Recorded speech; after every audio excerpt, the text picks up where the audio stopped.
Hey guys, welcome back to Warhammer 40k Rogue Trader. We're in here investigating the stuff that supposedly is happening with Idira. So let's get started. Operation successful. Instrument terminal, an important part of the compartment's internal infrastructure, appears to be in working order. Okay.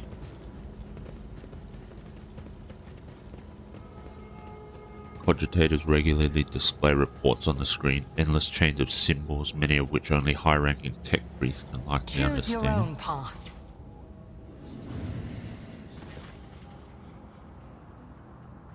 And now who deigns to grace us with their presence? Another gaggle of heretics and traitors thirsting to get their due for what they've done? Or is it the leader himself who has finally grown tired of hiding behind others? Theodora von Valancius is before you, and she looks grotesque. A hole yawns wide in her chest, rusted hooks protrude from beneath her skin, and a lumpen, inflamed scar cuts across her throat. The figure flickers as though it is dropping in and out of this reality. She looks at you with the whitish eyes of a corpse and smiles venomously. Rogue trader, we meet at last. I had grown tired of waiting for you to pay me a visit. Theodora's look is appraising, and a mocking tone turns to one of distaste. Indeed, centuries of selfless toil and effort and everything I left behind has gone to this non-entity. At the sight of the terrifying Theodora, Abelard's face turns sickly pale. Throne spare us from the cursed apparitions of our archenemy. Is that what you are truly praying for? I can hear how fast your heart is pounding, Verserian. I think deep down you hope this apparition never ends. We have already met. Of course, boy, for it was I who gave the order to bring you here to my ship.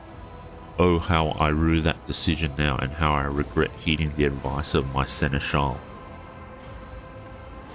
How can this be? It is the same vision as on the officer's deck, and yet entirely different. Why does it not remember that meeting, and why does it remember what the real Lady Theodora did? Alas, my glorious voyage through life was ended in the dullest possible way, by death. A nuisance I staved off as long as I could, but do not weep for me, my boy. I'm still keeping an eye on my property and punishing all those who fail me.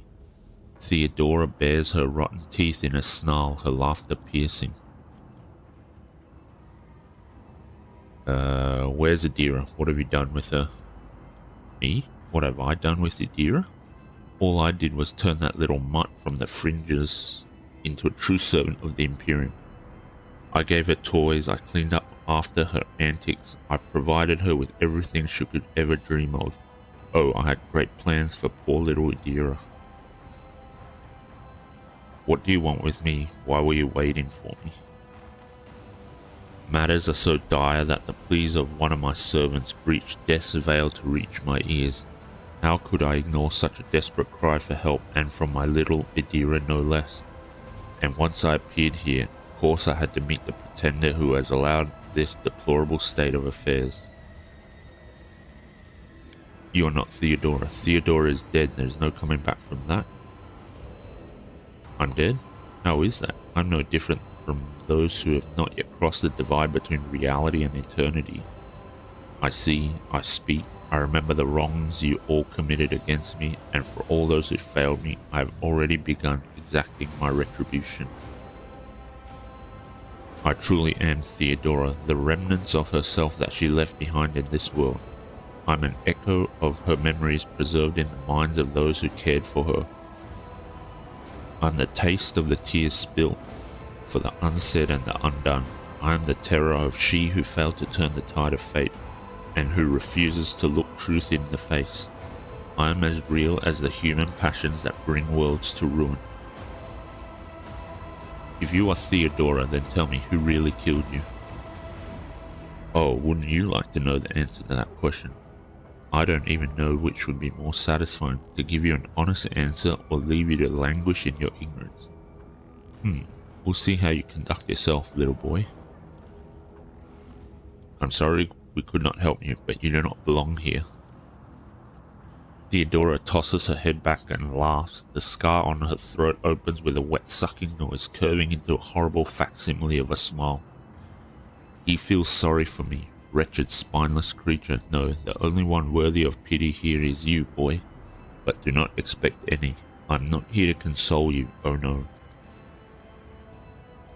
I'm here to seek retribution against all who failed me, my brainless crew, my useless officers, my pathetic servants who turned their backs on their mistress in her darkest hour.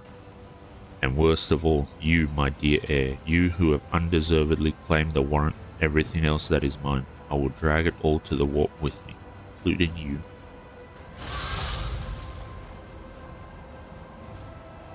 I need no Farseer to guide my future. Very interesting. The lines on the screen look fuzzy as though the cogitator's readout system or data storage has been damaged. Okay. People's remains have been hideously mutilated. The flesh seems to have melted at the edges and is thickly coated in stinking mucus. So shall it be.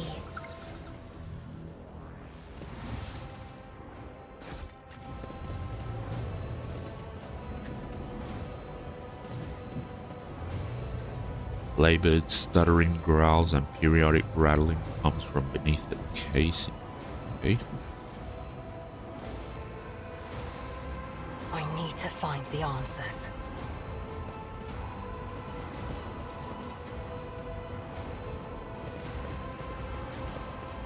Huge shell ready to be loaded into the macro cannon breech. Okay. Only darkness can be seen in the open breech of the macro cannon.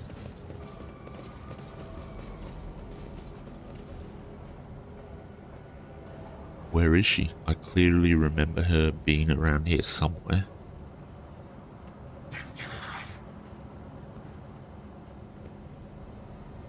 Okay, that was weird. Spilt liquid, cloudy and carrying a strong chemical smell. It is the coolant used to stabilize the major cogitator systems. How can one find the right way without his light? Ah, there you are, my little coward. Why won't you look at your captain, Idira? It's wrong. It's all wrong. Look at her, boy. My little Idira is utterly trapped in her visions. No matter, I will allay your doubts. Lord Captain, Idira turns her head to you, but her demented gaze only rests briefly on your face before sliding away. Up close you can see that the base of one of Idira's temple implants has blackened and melted. No, wait, Lord Captain, Lady von Valancius. Idira raises her eyes to Theodora, who stands before her. Tears stream down Idira's cheeks. You came back. Theodora clucks her tongue in sympathy, reaching out to tenderly stroke Idira's hair. Poor little Idira, there, how could I not come? You were crying for me so desperately, your pleas carried to the very depths of the warp itself. A smile suddenly drops from her mutilated face. Why didn't you save me? Why didn't you warn me? Answer me, you insignificant wretch, or I'll drag the answer out of you myself. Theodora's fingers dig into Idira's scalp, meeting no resistance. Idira lets out a soul-chilling howl and tries to grab the hand tearing into her, but her fingers pass through the monster's flesh. I didn't hear anything that could have had anything to do with you. I'm sorry, Lord Captain. I failed. Idira breaks into a strangled scream and you feel the air around you grow colder.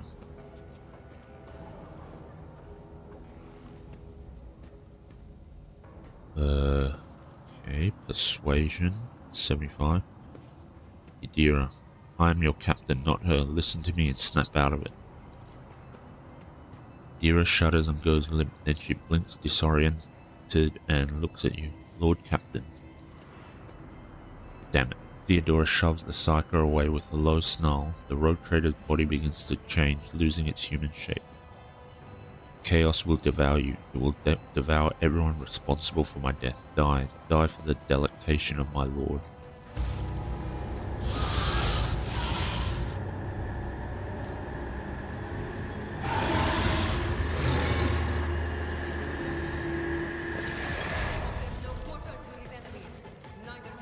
231, 94, 75.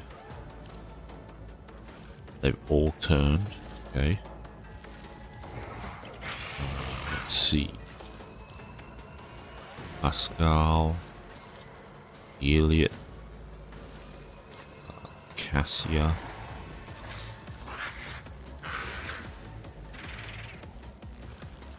Jay,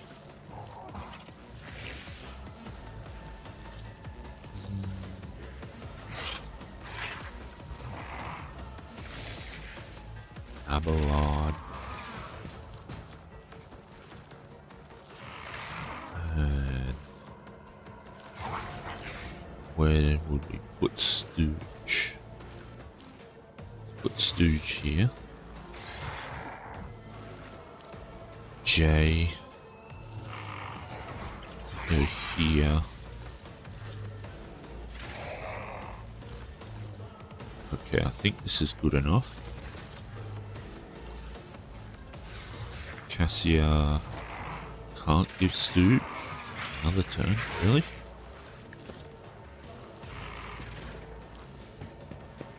That's annoying. Perfect spot. Hunt down the prey.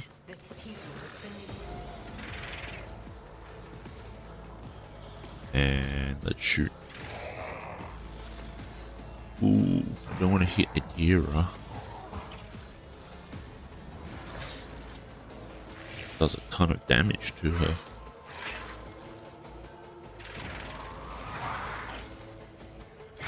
Okay, hunt down the prey. Inspiring trophy, Eye of Oblivion.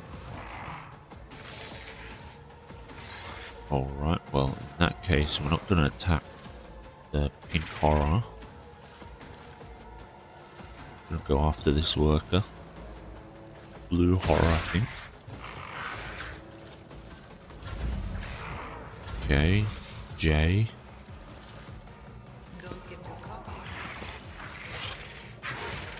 And Stooge can get another turn. Put up an opening.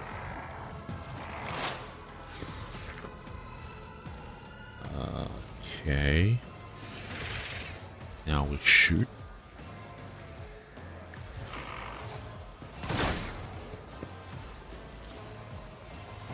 Gotta take down the warp beast quickly, I think. And we can use Cassia to take out all the workers around here. Hopefully. That's the plan anyway. Rhea.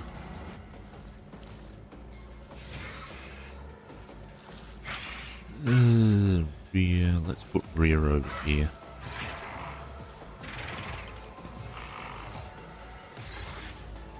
Okay.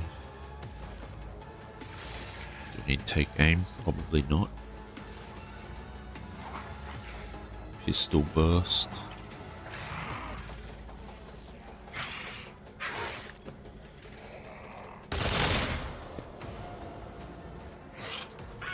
One hit. Okay. Cassia. Don't pull many of them together. Not really.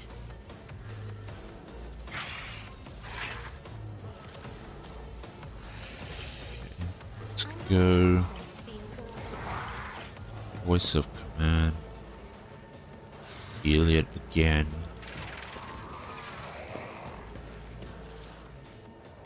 Yeah, still hits. So we'll go after this worker.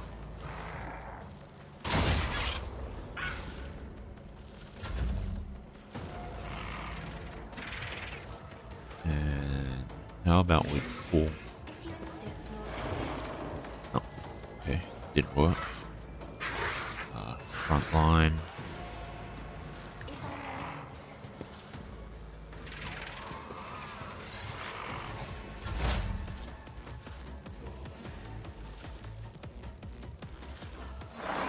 Going on.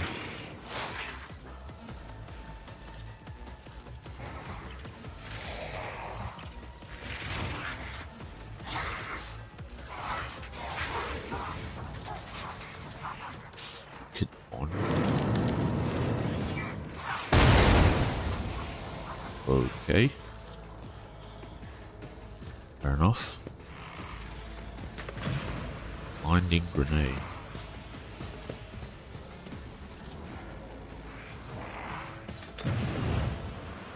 Oh, really?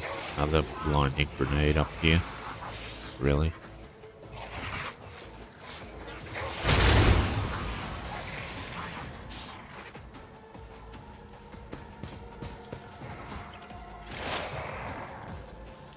Really it? Not exactly sure what the pink horror's gonna do. But, go with prey.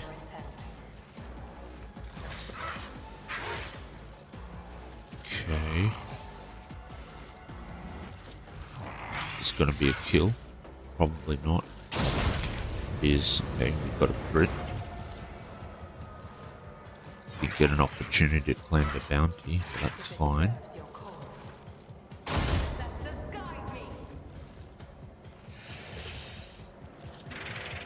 Okay. We do that, we can claim the bounty, right? Yep. Alright. Nice.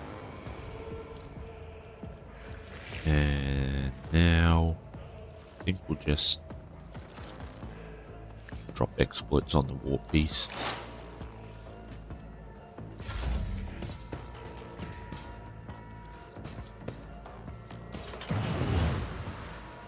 Okay, more blinding grenades. It's kind of annoying.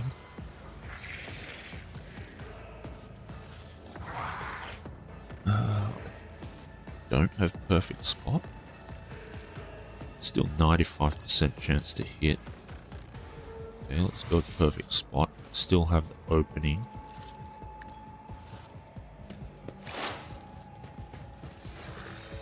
Okay.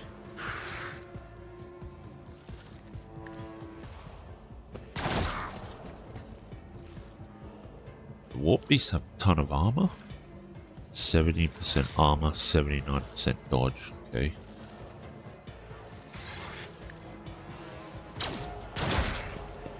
It's going to be tough to bring him down. Bring it down.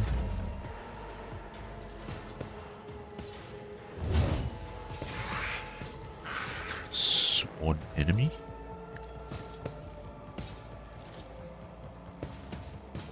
Okay, defensive stance. And then let's get it. Oh, jeez. Can we? Oh, we can get in a charge. Nice.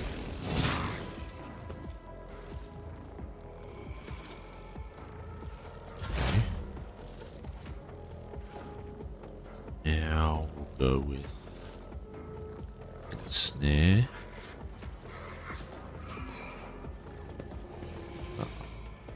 Tactical knowledge.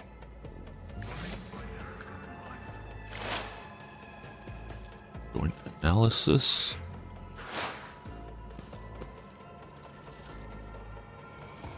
Bounty hunter. Or mark him as prey. And then yep, let's do that. Yeah, that should be good enough. Okay.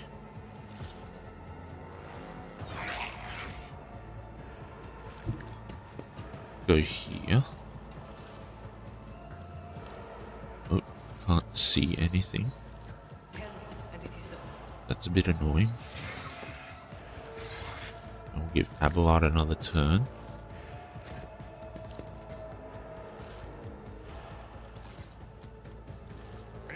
Two. 4 damage. Endure. Yeah, that's fine. So here? Over here? I can do that with the right incentive. Okay. Do this again. Good. gone. Perfect. There's 3 more guys down there, which is fine.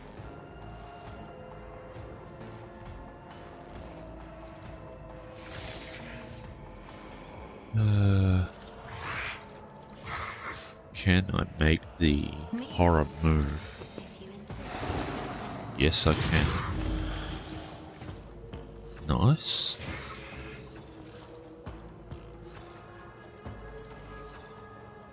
And give Stooge an extra turn. Okay. Put an opening on him. Let's put exploits on. And now we shoot 6 to 8. Man, that is rough.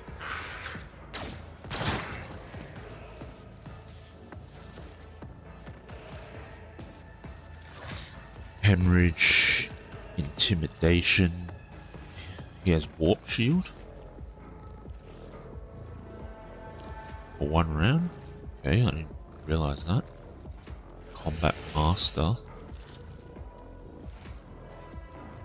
Okay, so it becomes staggered instead of stunned. Cannot attack effect. Becomes slowed instead of immobilized. Okay. Demon gains armor equal to its willpower, immunity to perils of the warp, and immunity to toxic damage. Whenever the demon enters combat, each party member suffers momentum damage. Whenever the demon dies, each party member gains 30 momentum.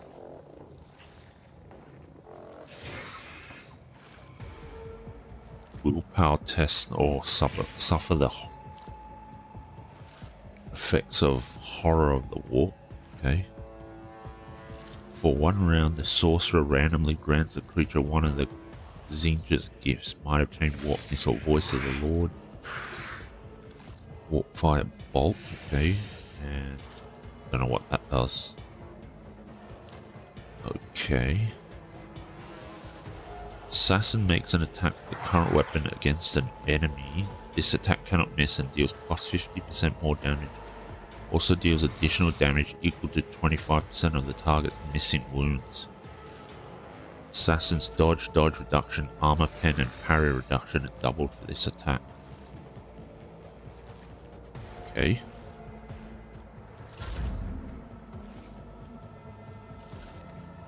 Do we want to use that yet? Probably not. Okay, so Idira is just going with the melee. That's interesting.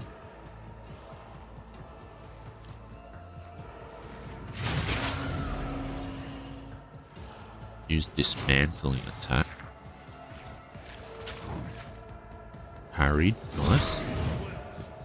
Okay, the warp beast is now taking good damage again. I guess the shield is actually gone now. So that's great.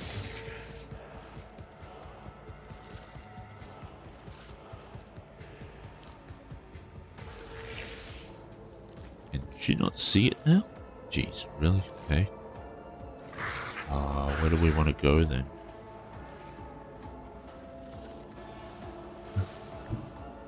Just designate a target. Okay. That's a bit better. Perfect spot.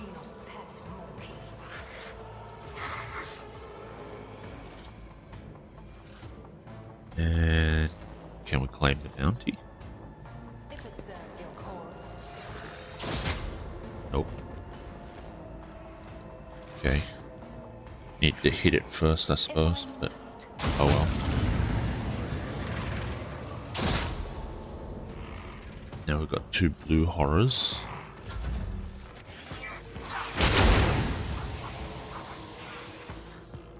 Alright, that's not cool. Doing it again. Pascal goes down, that's not great.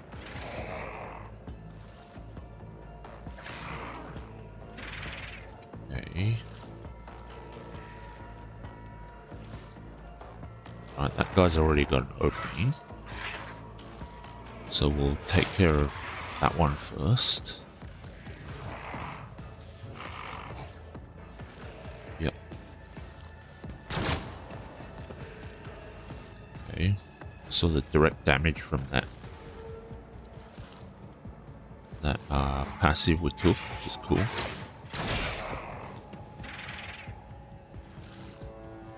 Okay. Endurance. Defensive stance.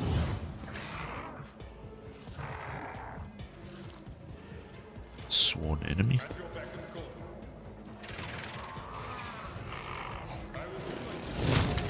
Nice. Do we get in a charge? Charge over here. Okay.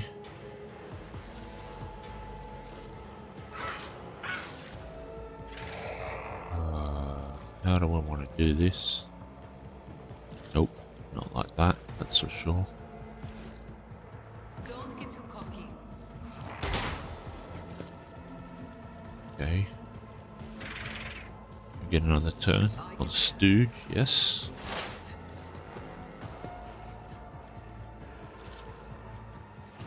Right, let's get the opening up. Ooh. Ooh. Idira's going to take quite a bit of damage. Yeah. Yeah, that's not good. Well, we did damage to the blue horror.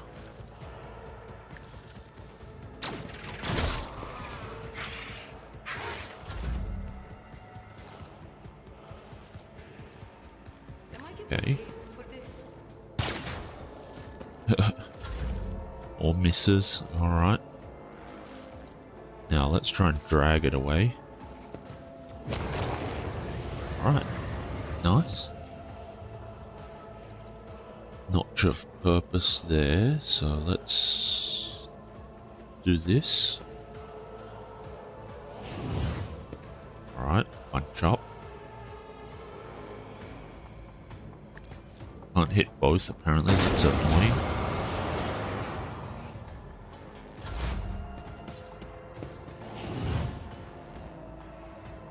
Front line, okay. Hey, yeah, that was decent, except she's using my force grenades, which is a bit annoying. Another blind grenade, really? Okay, dodge. Alright. Elliot claimed the bounty even though she doesn't. It's not prey. Okay. Alright.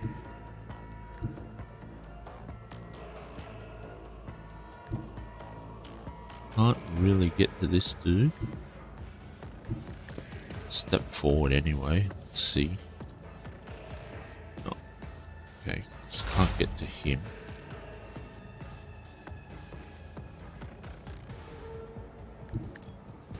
I don't think we can get to him either from here.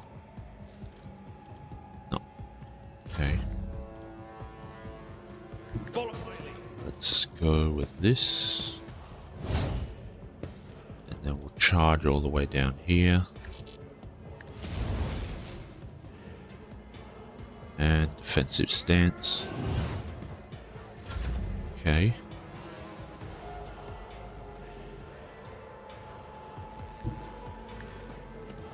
I think we're fine to stand out in the open. There's only one guy left, so it doesn't really matter that much.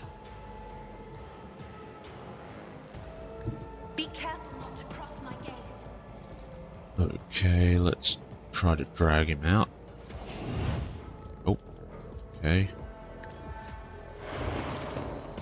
There we go. Stooge can get an extra turn. Drop an opening on him. And this should be Dunsky.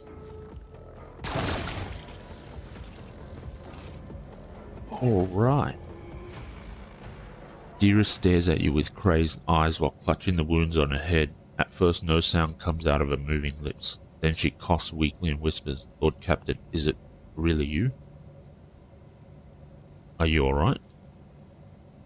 Idira removes her hand from her head and tries to wipe away her tears, leaving bloody marks on her face.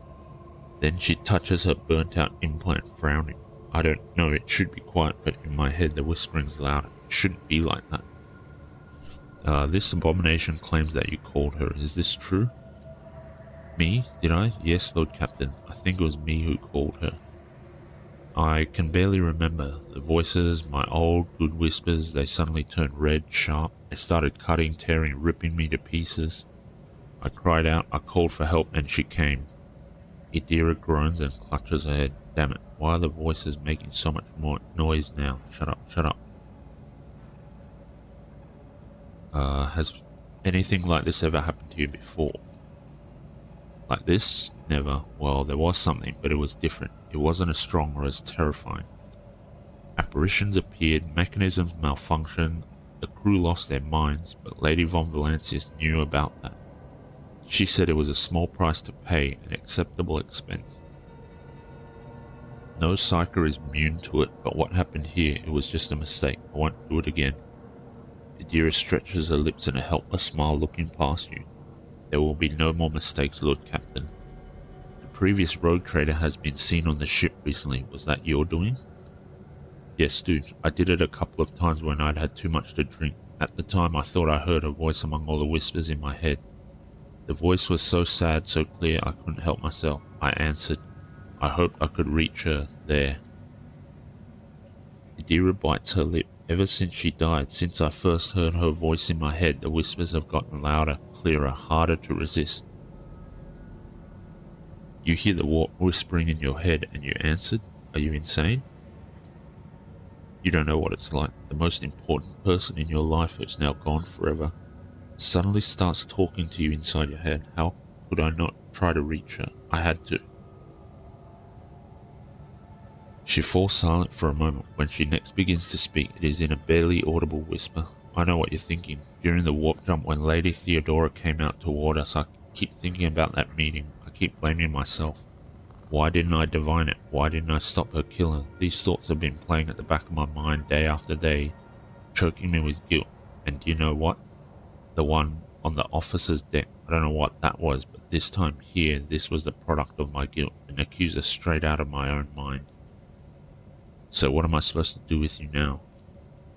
Stooge, I know after everything I've done, you have no faith in my willpower, my strength, but I can fix everything. It's just, I'm not at my best, you see, but maybe we can find a way to replace my implants or some other remedy, a better one.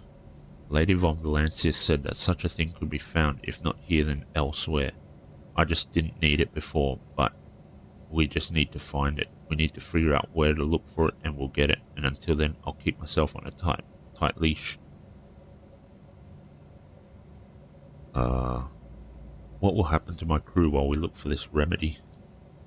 I'll pull myself together, Lord Captain. The death of Lady von Valancius knocked me for 6. I'll get myself under control. No more booze, no more obscura, nothing. And I'll stop walking around the lower decks. I'll be stone cold sober. She determinedly wipes the tears and blood from her face. I want to help you, Idira. We'll think of something. Thank you, Stooge. I won't let you down. I think I'd better, with your permission, Lord Captain. She sways, takes a step back, and faints. Lord Captain, I received a report that the shooting on the lower deck had stopped. I presume you have brought the situation under control, awaiting further instructions. I got rid of Warp's illusions. Idira is alive. Bring her to the chirurgeons and have them see to her. Of course, Lord Captain, as you command. Okay, so that was quite interesting. What is this? Instead of regular symbols and numbers, the screens display slanted script almost resembling handwriting in an unknown language. Okay. Battle Psyker boots, machine right set, warp conductor gloves. After triggering a psychic phenomena or perils of the warp, gains momentum and temp wounds equal to resolve. Psi rating increased by +1 until the end of combat. Okay. It's interesting. I wander through the stars. To Voidship Bridge. Okay, let's loot these guys first. Have we got everything? Not quite.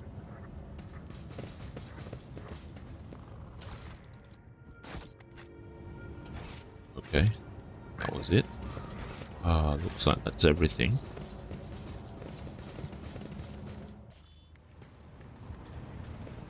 Machine spirits are skittish today. Okay. Master Helmsman, Ravor, Idira should be down here.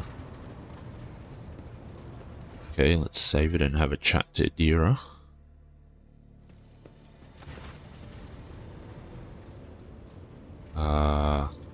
Have you recovered from your encounter with the false Theodora? I'm not going to lie. I haven't. Maybe I never will. But I'm not hearing random voices anymore. And I haven't been calling anyone from the other side. No. All that's done with. After what you did for me, I can't let you down again. Very well, Idira. We'll hope for the best. Yes, sir, Lord Captain. We will. Things are strained between you and Argenta, isn't that right? The little sister is afflicted with her own set of voices. Ones that whisper to her about corruption and heresy. The silly girl doesn't realize that if she wants to find the source, she needs to start by looking in her own head. Okay. Of course. Always at your service. Whenever you need me.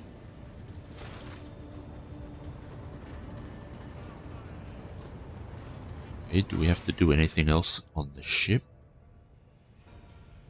Restore operation of the Dargonus.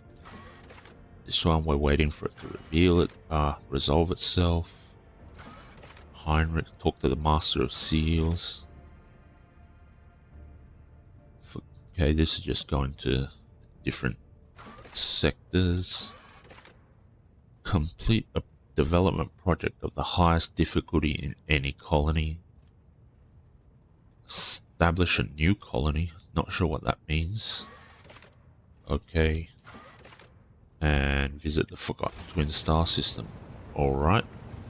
Let's take a quick look at the shops. Do we have anything new? Yes, we have the Heavy Bolter. Nice. Alright. Mobile Extractium. I'll take that. Need those. Still can't get any of this stuff. Telepath stuff.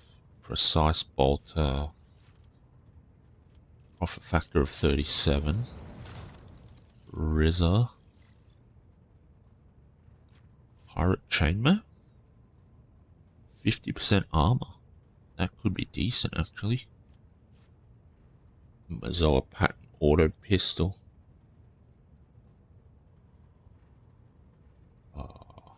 Okay, Apex Predator's gloves.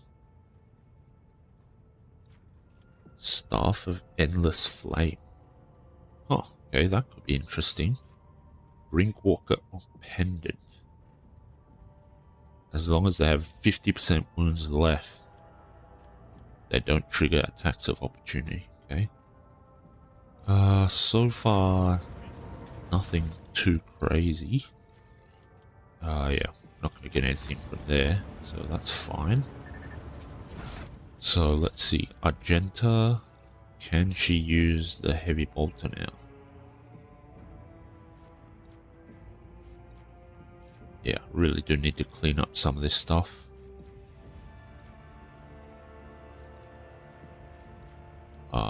Date from, okay, it's date from newest to oldest, okay.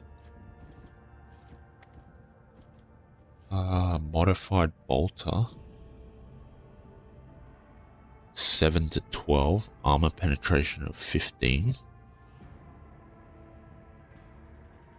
The heavy bolt has massive recoil, tons of max ammo, so I guess we'll try that out.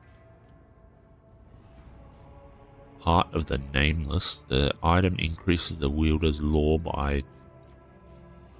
Xenos by 10.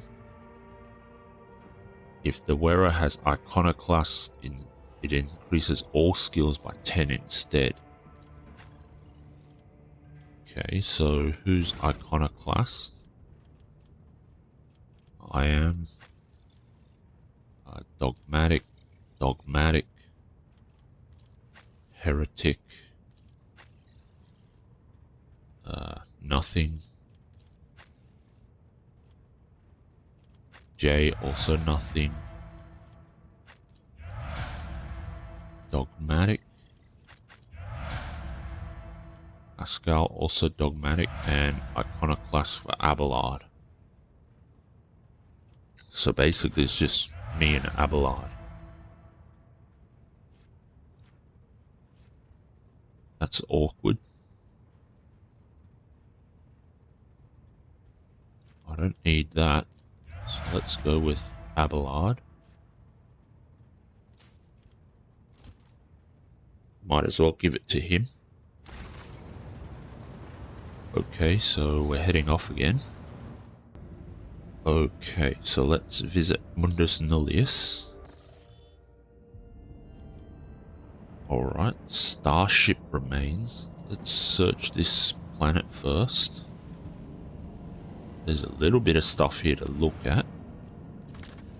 Try and find. Not explored, Valley of Sleep. This makes me a bit nervous. Not sure I want to get into any kind of big mission just yet. Nothing here. Okay.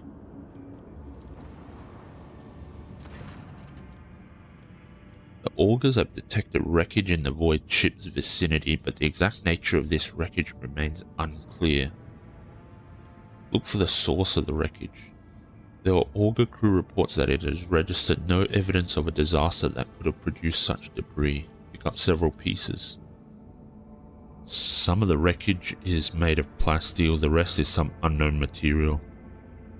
Studying the fragments further is now impossible due to severe corrosive damage. The non-metallic fragments also bear burn marks.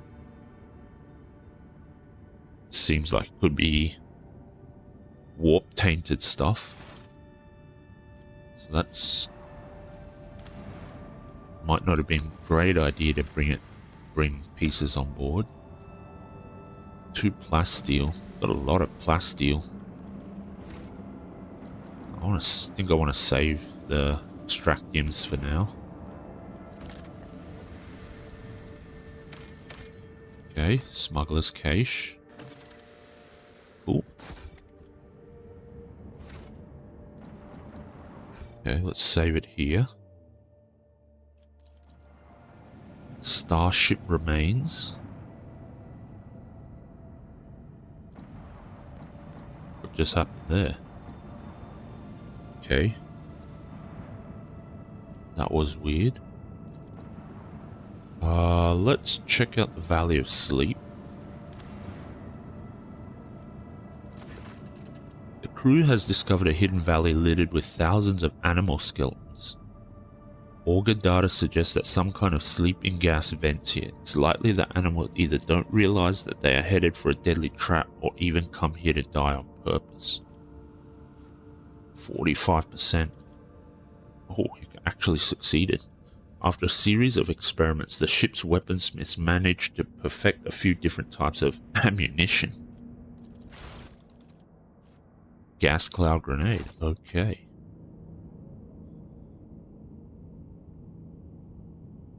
Alright, well.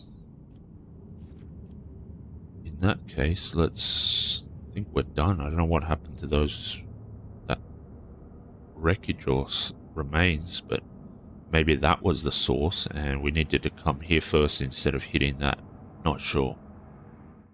Let me know in the comments if you guys have any ideas about that little wreckage thing there. Let's chart new routes, because I think we should be able to hit Mundus Valancius. Yep. Nama 4, Pellium Solitas. Okay. Latosian's Passage. Oh, we're going to Mundus Valancius. Save it first. Okay, that's our profit factor. Let's check this. Yeah, we still don't have any of the other stuff. That's fine. Alright, let's head over. Let's reduce route's difficulty because it is to our home planet. Alright, let's warp travel now. The bridge is thrumming with the sound of endless officer reports, the hum of ancient mechanisms, and the buzz of servo engines. Among the usual servants bustling to and fro, the Lord Captain notices a flash of flame-red hair. Okay. See what this is all about.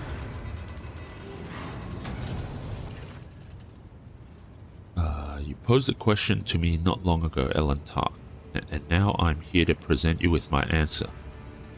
With fluid grace, Juliet emerges from the shadows of the captain's bridge. Her face seems to glow under the lumen light, her expression slightly more pensive than usual. You have my complete attention. Then listen closely to my answer, Elentark. You may struggle to comprehend what is to be said, being accustomed to reveling in your own might and skewing the world to suit yourself. Pitch your understanding not toward my words, but the sense that lies hidden in the shade of their sounds. Juliet half closes her eyes, her words unfurling slowly and melodically. You try to split the world into pieces, to fragment it into light and dark, truth and lie, self and other. But I see the world as a single whole, and in this lies its simplicity and complexity. It is not enough simply to see the world and hear its voices. You must understand it. Think of the Lilithan, the world on which our paths crossed. What is it truly? What is its essence? The Lilithan's magnificence comes not from the green of its vast forests, or from the depths of its waters. Its beauty is in the word, in the way it dances on the tongue, and even you, Elentark, can sense it. Try, say the word slowly, delicately, casting aside all stray thoughts. Feel, perhaps then you will see.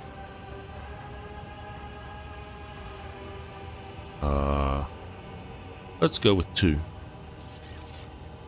The world around you fades and your perception instantly narrows, coming to a single point of focus on the tip of your tongue. Lee.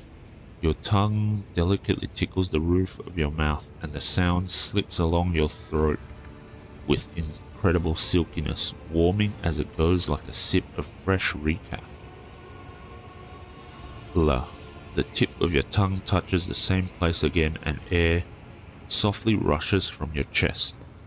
The sound like the susurration of leaves as the wind weaves through a forest canopy. Thun. Your tongue taps your front teeth and a gentle vibration spreads through your body, sending a shiver along your spine.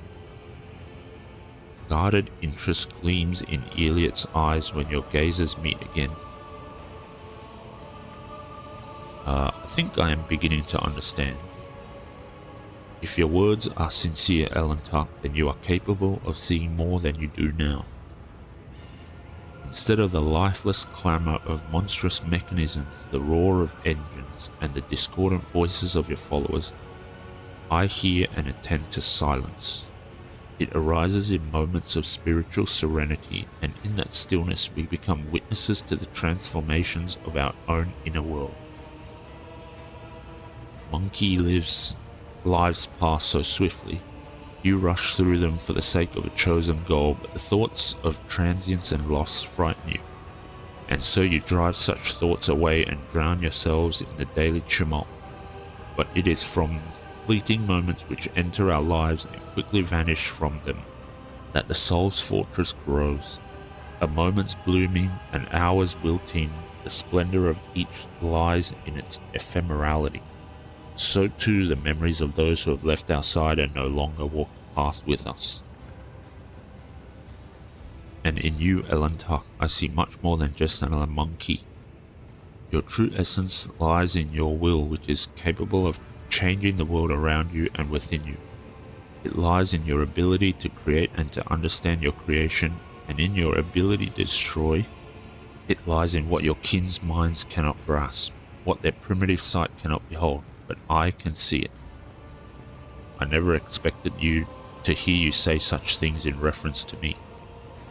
I am but speaking the truth, Elantar. However, I ask you not to make a mistake typical of your kind. My words contain no insinuation nor any call for you to act. Your soul shines brightly in this world. I see you, and this will never change. That is all.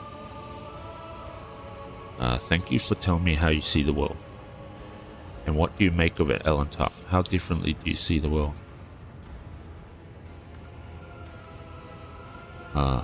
See only one beacon of hope, and that is turn my attention to that which delights my ears and my eyes, music, art, wealth, and power, of course. Foolish question. I also see something greater in the world around me, something deeper than the outer guise of things. And what does that mean? Eliot asked with all her attention focused on your words. I find I am especially drawn to imperfection and destruction. I see the suffering of those around me and it compels me to act. I see the uniqueness of every creature, everything, and it pleases me. The world is full of random occurrences. I recognize this and surrender myself to the courses of fate. Let's go with 2. If you speak of our soul's ability to overcome hardship, then the experience of suffering does indeed become a symbol of our abiding strength and inner growth, and it gives hope that we can overcome life's trials. Eliot says nothing for a time, silently watching you from under her half-lowered lids. Now that we have each shared our truth about this world, I would like to know if your thoughts about me align with those of your kin, Elantar, or if you see me differently.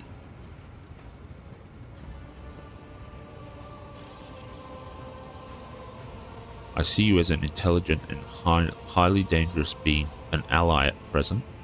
To me you are a foreign yet beguiling world. Eliot, I hope that one day I will come to know you, and on that day my own world will become much deeper.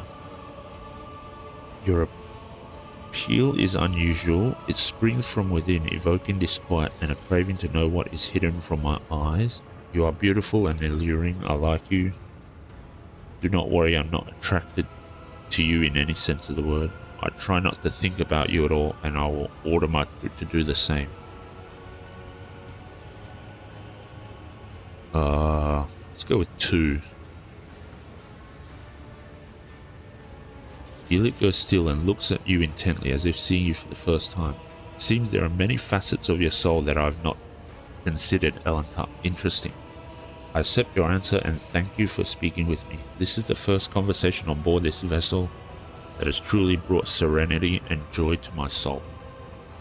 Okay. Interesting stuff. So let's see if there's anything else. Save it here.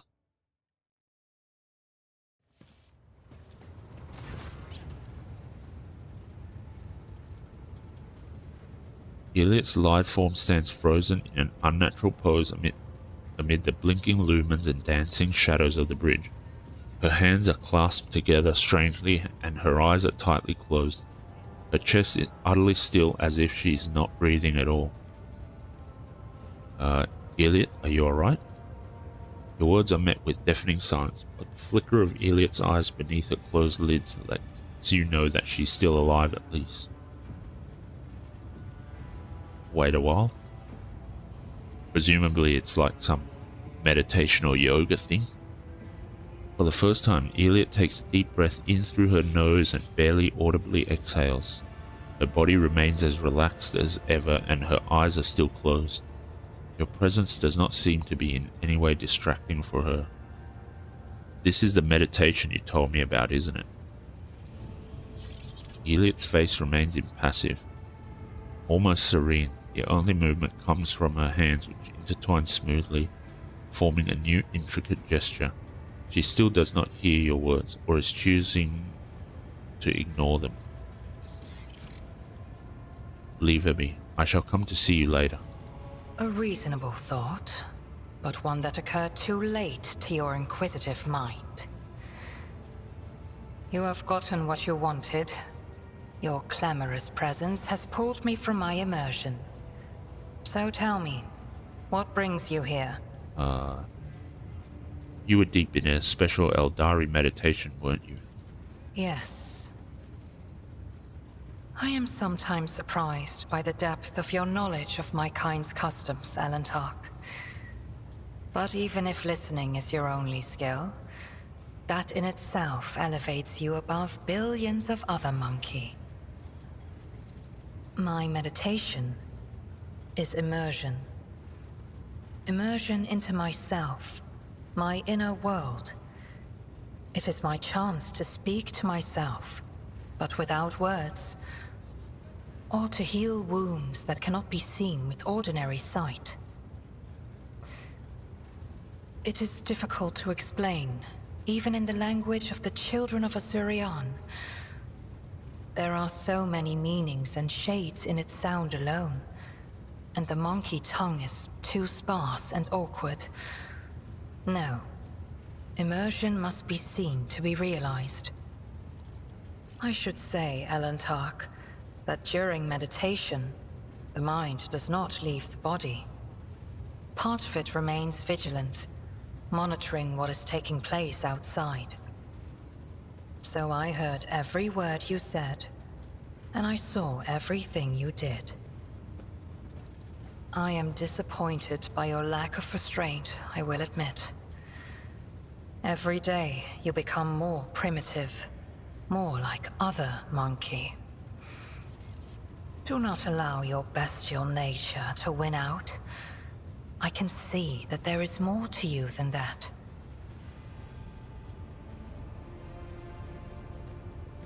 We have pressing matters to discuss.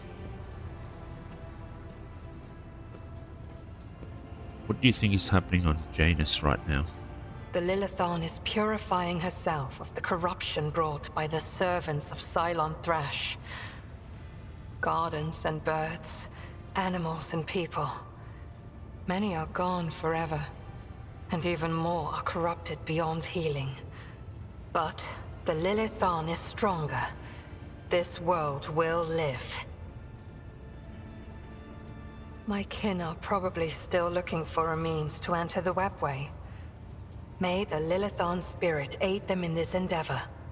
Beyond the gate lies salvation, and perhaps even knowledge about the fate of Kruderak and the remaining survivors. Right, I must take my leave. Okay, so I think that this is a good place to end the episode. We are just about to head into Mundus Valancius and figure out what's going on at Dargonus, so that should be interesting, and we'll obviously bring Heinrichs along to see what he has to say and what he has to investigate on the planet. So thanks a lot for watching, and see you in the next episode where we eventually get to Dargonus and see what's going on. See you then.